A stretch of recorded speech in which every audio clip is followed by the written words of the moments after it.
The third Mongol invasion of Poland was carried out by Nogai Khan and Talabuga in 1287–1288. As in the second invasion, its purpose was to loot Lesser Poland, and to prevent Duke Leszek II the Black from interfering in Hungarian and Ruthenian affairs. The invasion was also part of the hostilities between Poland and Ruthenia. In 1281, the Poles had defeated near Goslich a Mongol force which had entered Duke Leszek's territory in support of Levi's invasion. The invasion was undertaken by a force of 30,000 men, a mix of Mongols and Ruthenian vassals. The plan, devised by Nogai Khan, was similar to the one from 1259. The Mongol army was divided into two columns. 20,000 men attacked towards Sandomierz and northern Lesser Poland, while 10,000 men headed towards Kraków. After looting the province, they were to unite north of Kraków.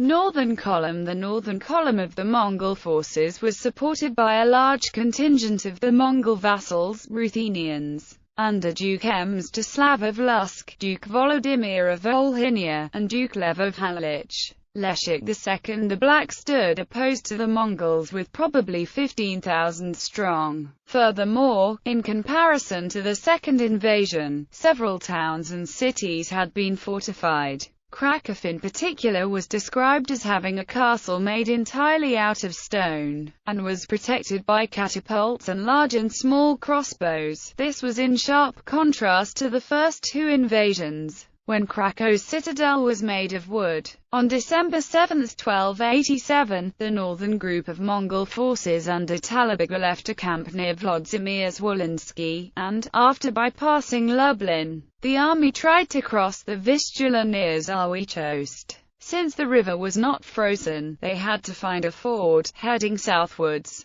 The invaders besieged and assaulted Sandomierz, but abandoned their siege after their storming attempt was beaten back. They left Ruthenian units in the area of the city and changed their course. Mongol forces were ill-prepared and failed to capture many fortified locations after the column dispersed into multiple detachments and raiding parties. Most likely, a major detachment attempted to approach the Lysagora Abbey, a few days after the unsuccessful siege of Sandomierz. This column was attacked by a Polish force of unknown but significant size under Duke Leszek near the Wietoszycki Mountains, and were defeated in the Battle of Lugał. The defeat was quite severe, and after reaching the area of Kielce, the Mongol forces began a retreat, taking what loot they had already gathered with them. In January 1288, they reached their winter camp in Lwow. Leszek and his army then headed towards Kraków, to prepare the defense of the Polish capital. Southern column. The southern group of Mongol forces, under Nogai Khan, on December 24, 1287 besieged Kraków. The Mongols launched an unsuccessful assault on the fortified city, suffering heavy casualties and losing several of their leaders in the process.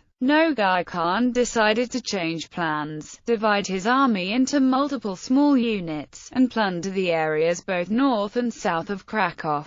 Some Mongol units plundered the villages around Kraków and the Duchy of Sieradz, while others besieged the towns of Podar-Linek and Stary Sacz. The split of their forces allowed Leszek, his wife, and a small group of retainers to slip into the Kingdom of Hungary and request aid from King Ladislaus IV, who had defeated another Mongol invasion less than 2 years earlier. At Podar-Linek, the Mongols devastated the settlement and the area around it after some skirmishes with the local militia. At Stary Sacz, the siege lasted roughly a month without bringing any tangible results. The town was well prepared, with strong walls, a good garrison, and huge stocks of food. Meanwhile, the Hungarian king had approved action against the Mongols, and tasked the noble György of Soveru with leading the Hungarian expedition. His expeditionary force came up from Podar-Linek and Kesmarek. They completely surprised a small Mongol army of 1,000 men and nearly annihilated it at the Battle of Stary Sacz. This defeat effectively ended the Mongol invasion. After the other units engaged in a few skirmishes with both the Poles and their Hungarian allies,